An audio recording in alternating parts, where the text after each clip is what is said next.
So we'll cover this game loop in a bit. Let me move this down a little bit. So we'll talk about the Unity inbuilt functions that we can take advantage of when we create something as a mono behavior. So as we just created this class, we didn't type in any of our custom code yet, right? But it came with these two sort of predefined functions. One is start and one is update. So what is this all about? Okay, so Unity is like, it gives you even a basic comment about what these functions are. So with start, it told us that this is called before the first frame update. Okay, now what does that mean? So whenever I so I'm going to quickly do something here. I'm going to write a debug log. So just go with me for now. Okay, I'll explain in a second um, what this means, and I'll just first demo it so it's clear in your mind. So I'm adding a debug log message. So we saw the console window, right? So when Unity executes this line of code, it will put this string, whatever I'm specifying, in this case, my first script start function, as a log message in my console. Okay. So this will show up in that console, and it will know, I'll know that, oh, Unity executed this line of code, this line number 10. Okay. And I'm going to put the same message. I'm just copy pasting it and pasting it here, right? But here I'm going to change the message slightly, and I'm going to say update function, right? Because I'm putting it inside the update function, and we'll just see what this is, right? So Unity tells us that update is called once per frame, but we'll now look at in action what's happening. So I switch back to Unity. Unity will first compile the code, make sure nothing is broken or anything like that. That code can compile. After that, I'm going to come here, I'm going to attach add component. Every time I don't need to go down scripts and find my script. What I can do is, if you remember what the name of your script is, you can actually start typing it and it will filter it for you. So this is like the shorter way to find the right thing. Now my script is attached, and you can see this, my first script name show up as well, right? So now when I want to run my game, you see this play button at the top. All you need to do is hit play. All right. So now Unity will start playing, and here, if you look at the console at the bottom, right, it gave this message, my first start function, right? And you can see on the right side that it happened once. But when you look at this other one, my first script update function, you see its number keeps going up. So it's happening multiple times. I can actually disable this collapse, and now you'll see the screen keeps scrolling because I keep getting these functions again and again getting called, right? So we'll just look at what this means. So right now my game is running because I hit play. I'm going to pause it. So use the second button to pause the game for now. And if you see here, you see all these different messages. These are from, every of these messages is from the update function. Okay. So all of them are from update function. And the very first one is from the start function, right? So my first start, the collapse button in the console, just since this is a duplicate message, collapse button just lets me compress all of them together, and on the right it shows me how many times it has occurred. So it just cleans it up so I don't have to scroll too much top down. Just a handy way to merge all the duplicate messages together. So here you can see start got called once, but the update got called some 2,300 times or something, right? So what's happening here? The moment I press play, Unity sees that I have this game object on which I have this my first script attached, right? The component attached. So the start function is a predefined function that Unity has given us. It's not our custom function. We didn't call the start anywhere, right? Then how did typically when I define a function in any programming language, I have to call that function, right? So if you've written some C++ code, you know about the main function, right? Main function is the default function that gets called, right? Every time you run the program, you're not calling main function, somebody else is, the compiler is. In this case, Unity takes the care of calling this start function. It calls this function the very first time a game object is, it comes into existence, it gets created. In this case, whenever we hit play, my game starts running, Unity loads the default scene, and it sees it has one game object on which my first script exists. So it goes in and checks my first script, does it have a start function? It says, oh yeah, it does, right? And then it starts executing this. It executes it only once, and then after that, its job is done. Okay, so that's why we saw the debug log only once. But this update function is very similar to the start function, but it happens once every frame. So if imagine your game is running at 30 frames per second or 60 frames per second, then this function is getting called 30 times or 60 times per second. Each second, this is happening again and again and again and again. Okay, that's why you see when we left the game running for 5-10 seconds, the counter for this particular message went to 2000 some, right? So these are the internal defined functions that come with Unity. Now there's these internal functions, there's a big list of them. You don't need to know all of them, or you don't need to remember all of them, memorize all of them, but the certain key ones are awake. This is another function. Start, update. There's another function called late update. So these are probably the 4 functions that you'll use the most often. Awake is called even before start. So whenever your scene gets loaded, it's very much like start. It gets called only once, but it gets called even before start. So if I have, I'll just show you. So if I make this change to say awake, right, and I go back to Unity, I just stop the game, and then so right now what I've done is when I uncheck this button, right, I've disabled this object. This lets me enable it, this lets me disable it. So right now my object is disabled. I hit play, you'll see the awake function get called once, and that's it. No start, no update. Why? Because the object has been created, but it is not active. It's disabled. Okay. So awake gets called whenever the object gets created. An object is already created when the game starts. But when I click this button again, that's the time the object will get enabled, and you'll see the start and update functions log message appear. So I click yes, and now you see start getting called once, and update whose increment counter you keep seeing incremented because it's calling it every time. Now when I stop it, you'll see the update counter stop as well.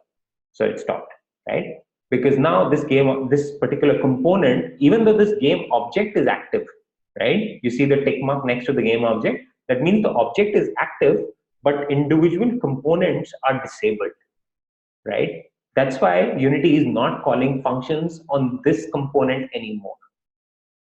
Our own defined scripts is not getting the start and update getting called because I've disabled it. I re-enable it, the update gets called again. Now you see the counter happening again, right? But notice that start and awake never have 2 next to it. They were only called once. So start will get called when the object is enabled. Awake will get called when the object is created. If the object is created and it is enabled by default, then you'll see awake and start getting called next to each other. But you can understand the difference when it will get called versus when it will not get called. Okay, cool. So late update is very similar to update. It gets called at a certain frequency, but it is primarily used for physics. So when you want to detect, like if you're playing like a FPS, right, a shooter game or something like that, and you shoot a bullet, right? That bullet is a game object. It has some components on it that lets it detect when it hit something, say like an enemy or a wall or something like that, right? So that logic basically is inside late update. So anything that's related to physics is what's processed inside late update. Anything else that you need to happen every frame basically happens inside the update function. Okay. Don't worry about the late update part. We'll anyways, once we start talking more details about the physics and the collision and those kind of stuff, we'll come back to it. But this is something I just wanted to introduce so that you know that these are the predefined functions that come with Unity. You can Google for it, you can look up Unity's documentation, and you can find out what all other functions are currently used as well. Um, the list is huge, probably like 30, 40, 50 functions or something. So you don't need to worry about knowing all of them. Most of the times, if you're using some kind of a, like IDE, especially Visual Studio, you can actually start typing and it will show you, okay, in this case, I have awake. So there's something like a fixed update function as well. So you can actually have that fixed update. It's not showing up, so something's weird with. But the idea is that you can always Google for it at that particular moment when you need something, but you should be familiar with what functions are. You don't need to remember all of them by heart. And as in you go with implementing these things you'll naturally become, embedded in your memory, that you don't need to remember what start is, what awake is. You automatically know these. Just things that come with practice. Let me look at the chat quickly.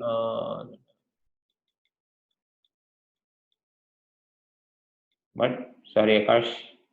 Akash, I'm not sure what you mean. Akash, sorry, this is like your last warning. If I see any more sort of slang language, I'm gonna kick you out, all right? Cool. Surya, your question is, what if my scene got refreshed? Refreshed as in, I'm not sure. There is something called as reload. I'm thinking that's what you have in mind. But the point is basically if you reload your entire scene, it's as good as saying that I'm destroying my entire scene and creating it again. In that case, new objects are getting created, and obviously the same logic will apply. Because you've created a new object, your awake will get called again. If this component is enabled, automatically, your start will also get called, and then your update or fixed update, late update, all of these functions will get called as well. Okay, so whatever happens when an object gets created, that same sequence of things will happen again, because when you're reloading a scene, internally what Unity does is it destroys all the objects of that scene, destroys the entire scene, and recreates everything again. Okay, yeah. So everything will be called all over again. Cool. So, okay, let me see what's next on the list.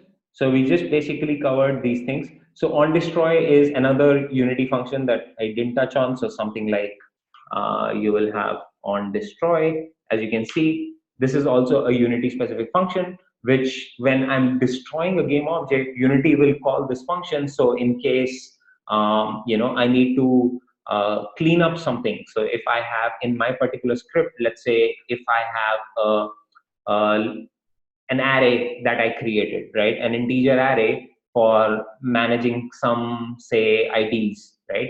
I have this array and I have this big list.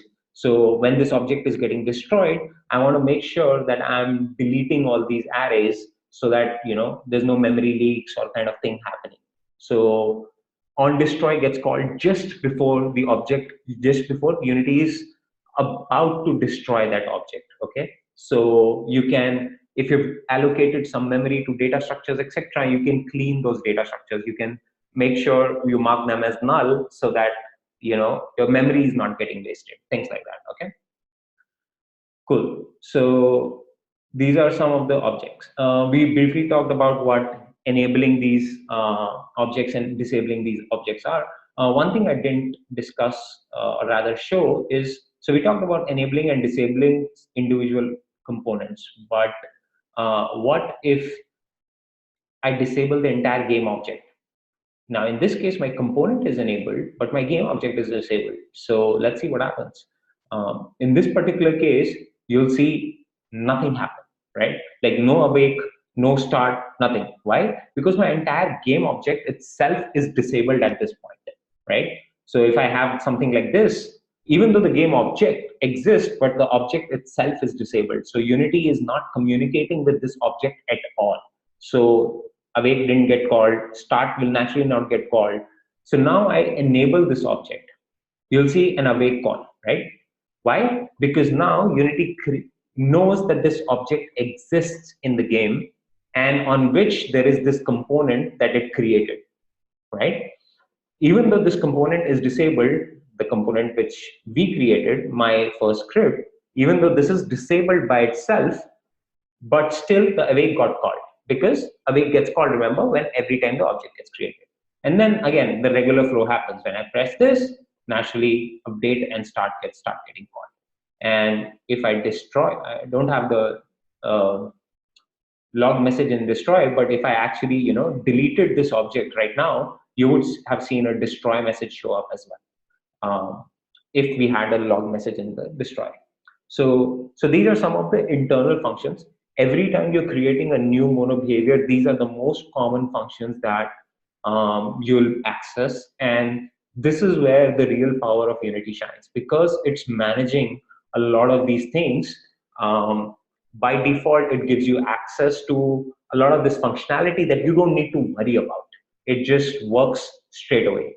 And that way, you can focus on writing your own game logic and not having to worry about calling certain functions at a certain frequency, etc. Nowadays, pretty much every unit, engine does this, but this is how we do it inside, a Unity setup. Cool. So far, if anybody has questions, just let me know. I'll explain something real quick. Let me stop the screen share. All right, cool. So basically what happens is there is a very important concept of something called as a game loop. All right. So what is this game loop? So every time we have a game running in, it doesn't matter which engine we used for actually building our game, right? Even if you're using some other engine, the concept of a core game loop remains the same. Now, what this thing tells us that there is a certain thing of, there's a certain sequence of things that will keep happening every time or every frame, essentially. And this was what basically kind of determines your frame rate.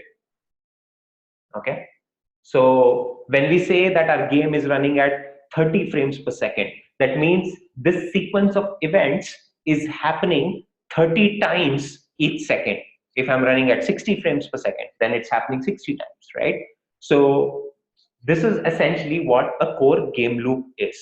Now you'll be like, okay, so what are these events that are we talking about, right? So these events typically are things like checking for, say, collisions, right? So typically your collisions that get detected are detected in this loop. Your UI that needs to be refreshed is happening here. If things are animating, they're happening in this particular loop. So all these things are happening every frame multiple times, depending on what your frame rate is, right? And this is where Unity also calls the update functions that we just saw, right? All the update has like 3 different variants: the regular update, the fixed update, and the late update, right? So, but when I say update, I mean all the 3, a category of update functions. So all of them happen at exactly the same time, right? So every frame, Unity will process all of these events, or if there is any other game engine, it will process all of these events, and that's how your entire sort of game runs. So if my bullet is, if I shot a bullet, it's here, next frame it's here, next frame it's here, next frame it's here, and then it hits, right? It took this steps. How did it take these steps? Because Unity is processing that I fired a bullet with a certain speed, Based on that speed, if in my previous frame and in my current frame I've moved, say, half a second, right? Then based on my speed and my previous position, in half a second I'll be here, in next half I'll be here, in next half I'll be here, right? So that's how it calculates. So everything around it is called the core game loop. Okay, so this is where it knows and processes all the things behind the scene, and one part of the core game loop is calling all the update and the fixed update functions. You'll see there are other functions such as like collision detection functions, etc. Those also get called as part of this particular game loop, but they only get called when a collision gets detected. Update and late update and fixed update gets called every frame, but certain other functions get called only when they are needed. When the physics system inside Unity says, oh, the bullet collided with, say, another player, right? Then it will call the collision functions on that particular thing. So behind the scenes, it's processing everything every frame, but it's calling the right functions at the right time when it needs to.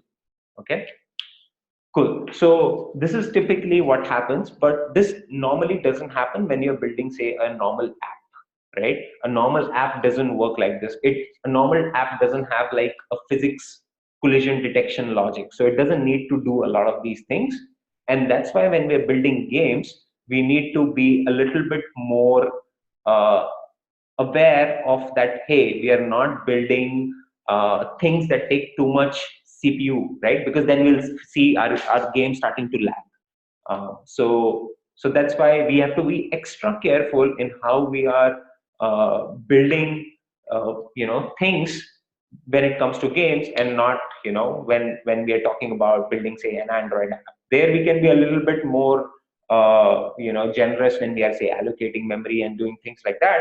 But in games you have to be very strict, because any kind of slowness in our frame rate, etc., can lead to a very bad user experience, right? Cool. So hopefully that's clear. That's one of the core concepts that people sort of miss.